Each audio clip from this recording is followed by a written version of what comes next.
Namaskar, bhaiyo behno, and welcome all. Today I have very very special guest and a very different topic. I have with me Dr. Swaroop Sampat. I put doctor before the name because otherwise you just imagine some effervescent lady who laughs and who makes everybody laugh, but that's more to her than what we think.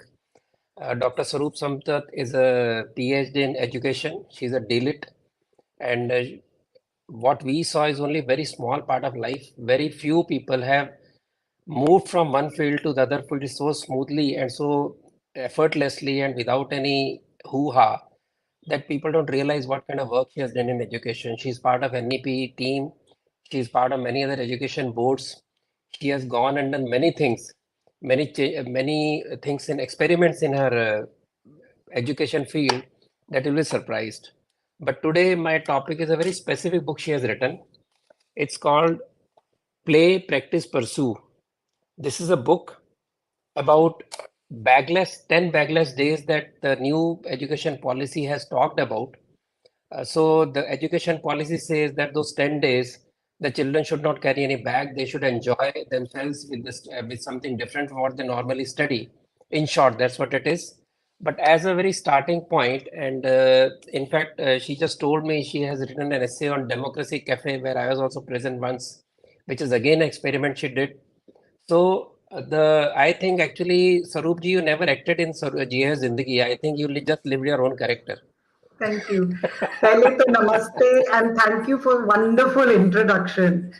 That's really nice of you. Thank you so much. To begin with, Swaroop ji, you have in your book quoted that the ancient philosophies, both Greek and Asian, support a holistic vision of education. Education for the whole person. Education for the ancients was not limited to the intellect, but also engaged body, mind, and spirit. And this Yes, is, I think, what the new education policy is trying to do. So you want true. to elaborate on this? What a lovely point you've picked up. I think it's great. So the point is that pehle to it was just IQ, IQ, IQ, intelligence quotient. Yeah. And then, slowly they started realizing EQ, that's the emotional quotient. But I still feel that, and that's what we're talking about in this book, and what you just quoted is the whole person is not just intelligence and emotion. There is a thing called SQ, that's the social quotient. There is something called the PQ, that's the physical quotient, the body. Then there is something which is so important, which is called the SPQ, which I call the SPQ. That's the Mm-hmm. spiritual quotient. And finally, a very, very important thing called the aesthetic quotient. And I think when it's all together, that's what the human being is. The national education policy does talk about holistic, only it brings it a very later on in the chapters, it brings it in higher education. I brought it, much forward into schools. Another thing is that sadly they talk of ethics and moral, missing out on spiritual. I think spiritual quotient is very, very important. And that is what's the big idea in this book. Life skills, spiritual quotient, and aesthetics. At this point, I'll just take one more minute of your time and talk about aesthetics. हम जब art school वगैरह में पढ़ते हैं, we don't learn it in school, but in higher education, when we are learning in art school, we're learning Western aesthetics.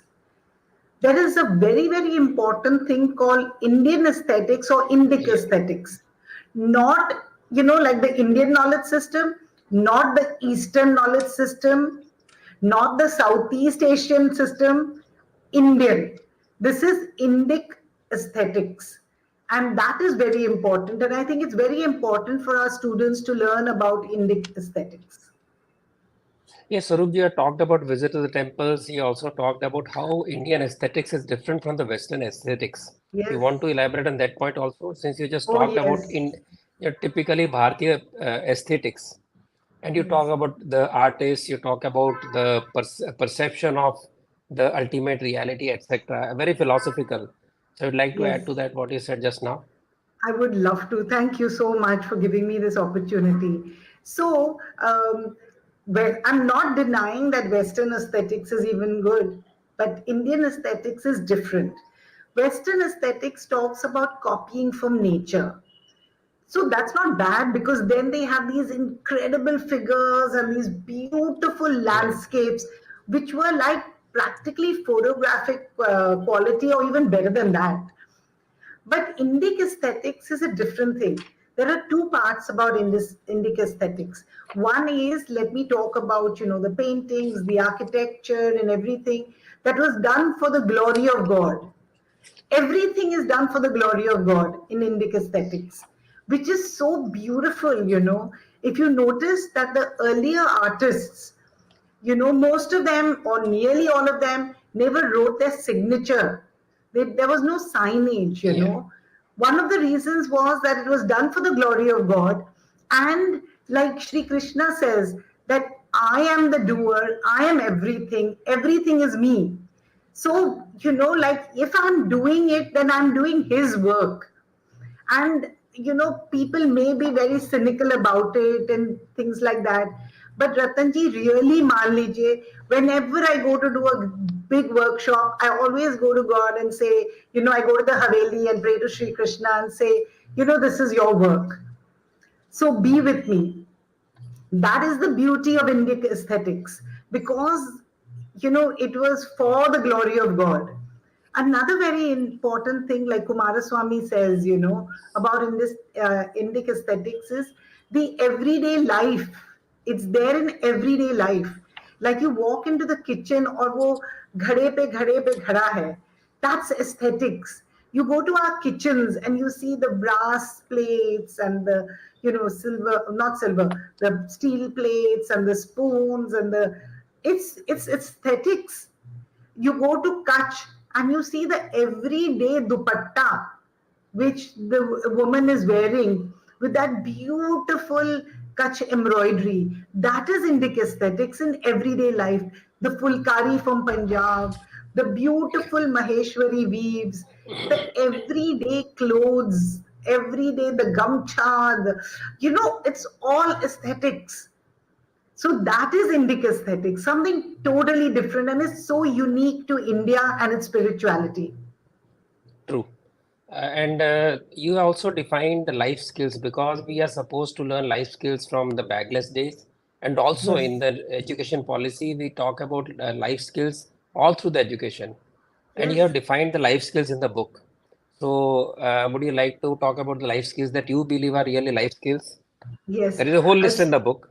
Oh, yes. So there Yeah, are a whole lot of people who say different things, like they say SEL, that social emotional learning, or the 21st century skills. Ratanji, there's nothing like 21st century skills. It's such a sad thing, because it's a laundry list. Everybody will have a different list. I don't true. know why this fight, why this thing is that WHO in the in the 19th, 19th century, 20th century, they 20th century, they found the word life skills and they defined a list. Only I've changed it a bit. So there's psychosocial cognitive skills, understanding and managing emotions, understanding the self. In the WHO's, it is self awareness. And I have kind of changed it because I come from this great country called Bharat, which talks of Atma Chintan, which is way beyond self awareness. So I've made it understanding self, creative thinking, critical thinking, problem solving, decision making, effective communications, and skills of empathy. Now, all these skills are on any business school's agenda for leaders. What I've talked about in this book is life skills in the workplace. It's very important for us to know that these life skills are so important in the workplace. People say soft skills and just discard it as not important, but these are the skills that will make or break your business career or your business. Because you see, we have this program called skill building. It's not doing so well because it doesn't have this beautiful element of life skills. Like we would train a girl to become, run a beauty parlor. She would become the best beautician, but she would not have the creative thinking skills or the problem solving skills, decision making skills, and then the whole thing would, just fall apart. World Economic Forum even says it's very important to have life skills in the workplace. So, because I'm talking of pre vocational education, I'm talking of life skills in the workplace. Another thing, I've connected this with the SDG 2030, which talks of culture. And when we are talking of pre vocational education, we should talk of culture. It's very important. And that's how spirituality even comes in, because religion is a part of culture. What we sing is a part of culture. The Veds are a part of our culture. Ramayana, Mahabharata are a part of our culture. All this is a part of our culture. When we talk of SDG 2030, how come we miss out this? True. Because we don't want to go back to our Bharatiya roots. That's not fair. So I think if we go back to this Bharatiya roots of ours, where UNESCO says that the Veds are the four pillars that hold the superstructure of Asia, or they say that the Ramayana and Mahabharata are the first poems, and I'm quoting them when they say they're the first poems. Let's not discuss their literary merits, which is superb, but they have a message for humanity. How True. come we don't teach this to our children? That's the point I'm making. Yeah, since you talked of that, I was going to bring it later on, but since you brought the point, I'll like to see what you quoted. You say, I advocate that we do not deprive Hindu students of the opportunity to learn Hindu stotras and dharma in the name of secularism. This issue is not limited to secularism alone, but holds broader significance for entire civilization. Despite the changes brought by colonization, we all still belong to the same civilization. As a member of the Indian academic community, I believe that students in our schools share a common ancestry and cultural heritage. I'm just Yes. completing what you said just now. And Yes. see, I would rather say that life skills you talk about are they any different from what the Gurukuls had? No. We had a habit of dividing arts, science, separate subjects, dry all academic subjects, but this complete holistic approach of anybody can learn science plus arts plus this additional skills was Yes. part of our original education system, which we can definitely adjust. I will Of also course. bring it very important point which you have raised. That is the issue. That is the definition of the whole teacher, right? So a little bit on the whole teacher. So I made the point about holistic learning and holistic education. Now, to teach that, we need a whole teacher, a teacher who's caring, a teacher who's loving, a teacher who's compassionate, a teacher who's empathetic, a teacher who believes that education can be and should be fun. What about the teacher who uses different methods to teach, believes in democratic learning and negotiated learning, who includes arts, who believes in Indic aesthetics, because aesthetics should be taught from a very young age. And that is the whole teacher who, some of the teachers, I'm so sad to say, won't be able to sit down with their students. So what about the teacher's physical quotient? She should be able to be physically fit and be able to do things with the students. She should be interested to be on the level of their students. She cannot be above and teach. That's terrible. So she should believe in art. She should believe in, spirituality. All this together makes that whole teacher, and that is the teacher that would be able to teach our students well. True. And since you talked about the Gurukul, that is what the Gurukul teachers were like. Yoga करते थे, स्तोत्र बोलते थे. They were doing physics, chemistry, science, geography, everything together, because it's all whole, it's all together. You cannot separate it, and should not. Right. One thing which I liked very much, which is my theme always when you talk of education, is about primary education, the importance of primary education. Unfortunately, in our country, we have always been focusing on the higher education. There is a time when all the big scientists came from municipal schools, from village schools, and they had wonderful education, or they tried to get maximum what was given. Teachers were giving education, Yeah, but somewhere down the line, the focus has gone to higher education. But if the material getting into higher education is poor quality, what kind of higher education can you give? So your stress on primary education is highly appreciated because this is where the life skills and all these things come up.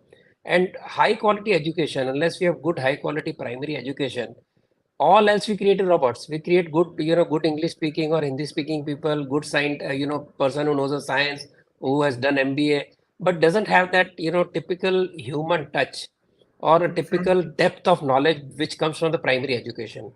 So you want to Exactly. elaborate on that? Oh, yes, and you said it so well, Ratanji. That's exactly what we've been, like when I also work in higher education, as you know, and when I meet teachers of higher education and all that, I tell them, you're being very unfair. You should support primary schools too, because that's where the students are coming from. Sometimes when I'm helping them do their master theses, I have such a problem because they cannot write in any language correctly.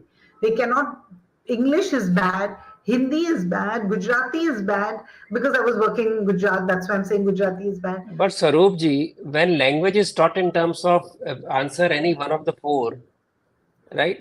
When you Yeah, say exactly. choose, and there is no essay, there is no comprehension, there is no beauty of language. When you end it up as purely grammatical choice of A, B, C, D, where is the language? Exactly. So that's what happens. Besides, they're not learned to think. And, whatever anybody says, creative thinking and critical thinking are skills. And skills means they have to be practiced.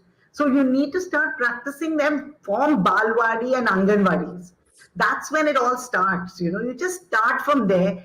I would like to just take a little different posture to this. Is, people say, okay, by seventh standard, by the time you're 7 year old, your brain is formed and all that. Nahi, nahi, abhi to there's plasticity of the brain. So, we can go on developing, we can just go on and on developing. But we need to be taught at that age.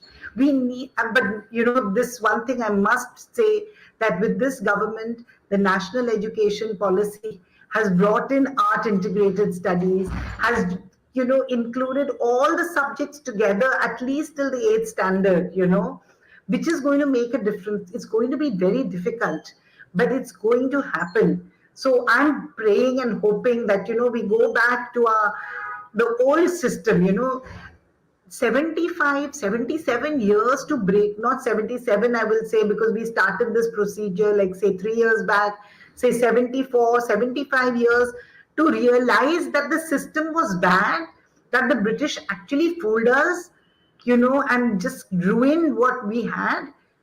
I think it's like very silly of us. We should have done this much faster. But at least der aaye, durast aaye. I see great hope in the National Education Policy 2020. See, many people who heard the conversation so far would believe that Saroop ji only talk of aesthetics, arts, humanities. She doesn't talk of science. But in her backless book, which is written about the syllabus that is possible, she talks of mathematics also. She wants the children to know the magic of mathematics. She talks of Pingala's or Fibonacci series. She talks of many other things which can be learned from maths because that is also a life skill. Yes. आप जाएंगे दुकान पे तो कम से कम इतनी तो arithmetic आनी चाहिए कि आपको कैलकुलेटर की जरूरत ना पड़े. Correct. Absolutely, And it gives you absolutely. logic, it gives you very strong calculative logic. Now, Yes, Deepa talks about on the YouTube, Deepa has talked about that the education be reduced to numbers. You score certain marks, you reach certain place, you get a certain percentile. So, with the new education policy, when do you think it may be a long shot when we will come out of this trap of higher scores and percentiles to get into A, B, C or top class institutions? Will that change in coming yes. 5 years, 6 years? When It will it will, change it according to will. your very open thinking? Yeah. I've got very great hopes in it because when we were writing the position papers for pedagogy and curriculum, we had made some suggestions. And Ratanji, believe me, when I made the suggestions, I prayed, Ki Bhagwan, ye karwa do.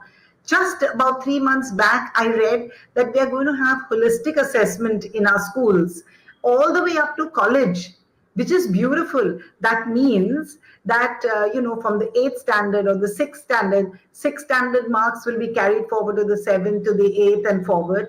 And exam marks will be only 40%. That means Okay. tuitions will start getting cut. And what they've really learned is going to be there in the mark sheet.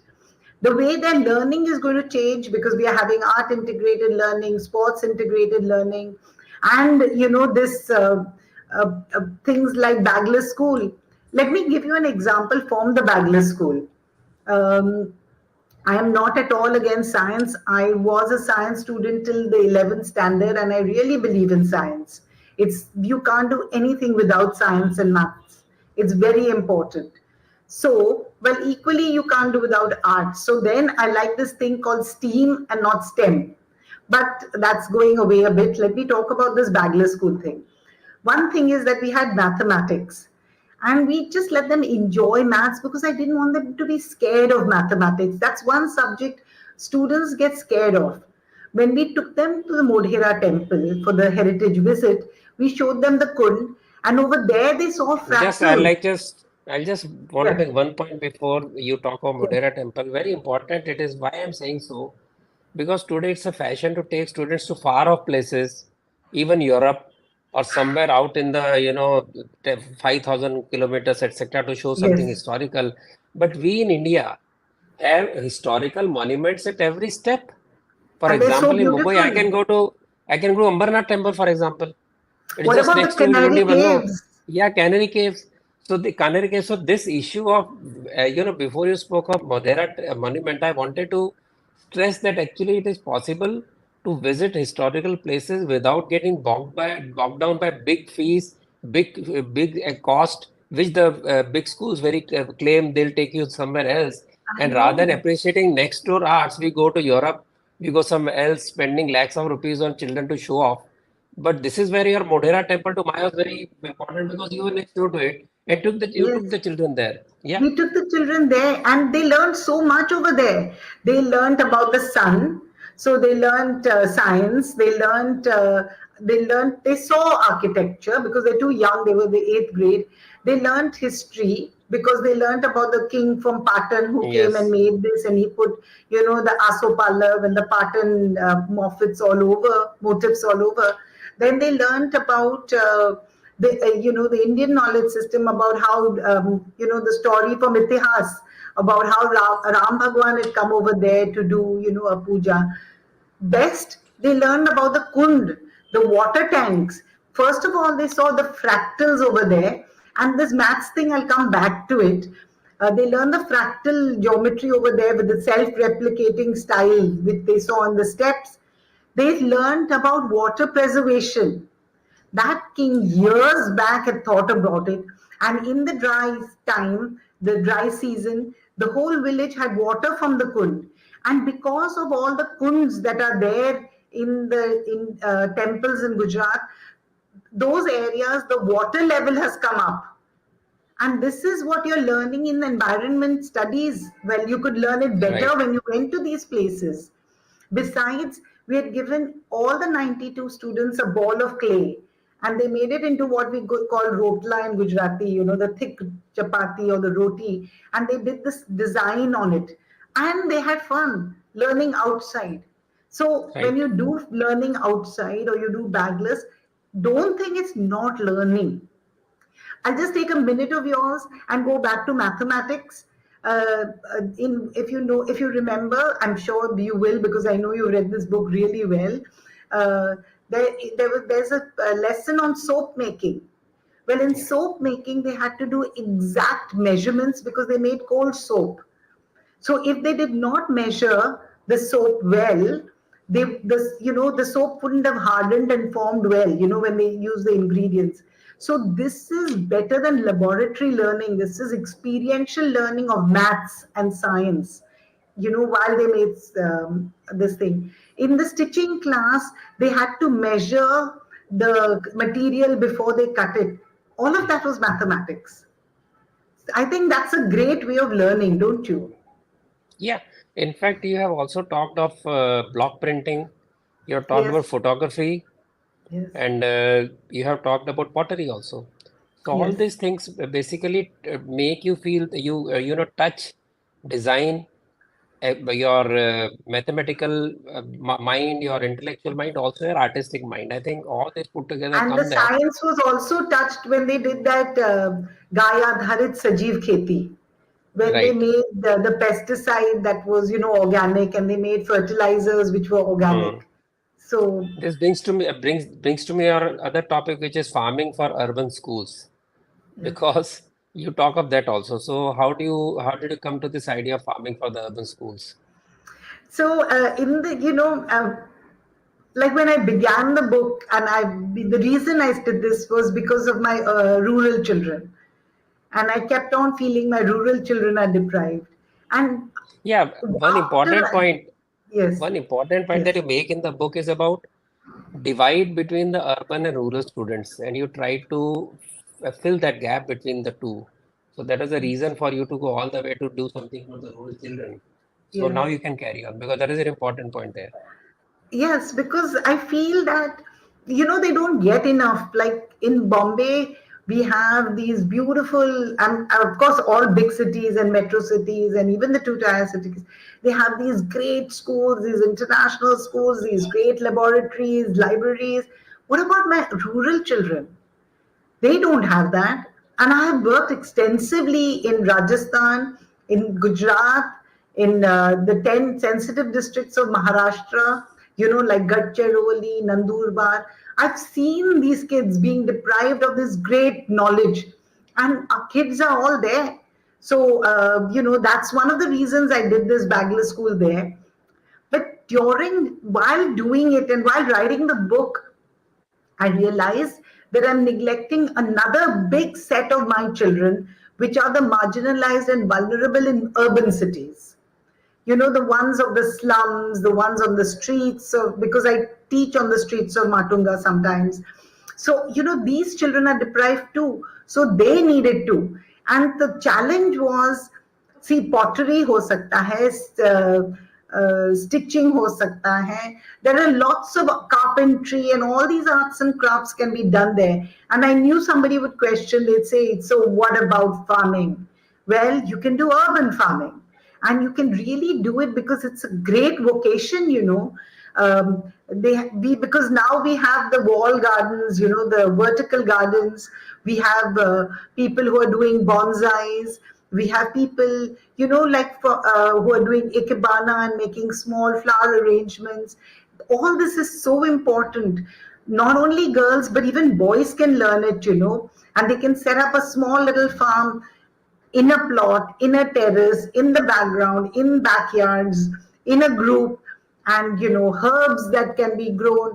There is it's that is it's just you need to imagine it and you can do it, and that's why I've included the curriculum of the urban gardening. I mean, sorry, farming for urban schools, and in that I have included one other very important thing is teaching about nutrition, where I think that's very important to understand. Nutrition is a very important thing, and we must try to get good nutrition for our vulnerable and marginalized children too. So that was the idea behind it, and that's why it's in the epilogue, because that was my mistake of forgetting my vulnerable and marginalized in urban setting. Well, one person, Devik Shastri, says, "What is the original topic?" Well, Devik, we are discussing bagless days in the school. We are discussing what is the new education policy where this is fitting in, and what are the issues or what are the topics which are being covered, and where are the pitfalls. So we are covering all that because while talking of a particular book, we will talk about the entire concept of new education and also concept of teaching students what they don't learn from the in the school time or the school periods. I think that should clear a doubt. And the last point I come to that we have talked of vocational training, but in this particular book, you talk of pre-vocational education. Because unless there is vocational education, this I would even say the respect for labor, respect for vocation doesn't come. We have limited ourselves so much to very few professions, to very few branches of knowledge that you don't go back to very important part where a student, where a person at any stage of life can earn and make his own or her own vocation. So I would like to for you to talk a little about pre-vocational education and how it then complements the vocational education. Yes. So the pre-vocational education, the idea came from is that with the previous government, I had written or held, I was one of the persons who wrote the National Vocational Educational Framework, which has students from the ninth standard going into a vocation. Partly vocation, partly school. They can intern. They could intern as a mechanic. They could intern as anything else they wanted to prepare them for a vocation. That was wonderful. But I feel that we were neglecting the younger children and especially the rural there. That's where it came in because you see, the city kids are exposed to different vocations, but the rural only see what is there in their village. They see farming maybe. They don't really see pottery and stitching. They just pass by that. And if you ask a rural kid, what do you want to become? They may say police, they may say teacher, and they may say doctor.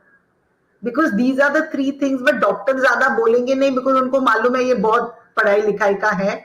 So they would talk of police and teacher, but that's so limited. Why not other things? My father, used to take me to the theater as a little child, and I saw so many vocations in the theater. I did not want to become an actress. When I was 17 and just finished schools, the first thing I did was, as professionally, I did the costume designs of a play. So there is so many things you could do. And I'm a huge fan of Steven Spielberg. He had a camera when he was a little boy, and he would shoot films, and he grew up to be this great director. My sons in the summer holidays would make plays on their own, with their friends. And then, after 15, 20 days of making the play, they would call all the parents of the building, and the mothers had to make popcorn and nimbu pani and serve biscuits for everybody who came to see the play, and they would show the play. You see, this is how you get exposed. There was another beautiful documentary I'd seen on Banarsi weavers, and the weaver was literally crying. And he says, you see, the love for weaving has to come when they're, 10, 12 years old. But we take our children away to school, 10, 12 years, they do not see the weave. And then it's too late for them to love that weave. So what I thought was that if we get the artisans into school, I don't want my children to go out of school and get into child labor. No. But what about getting the artisans to school so that they could learn these beautiful arts?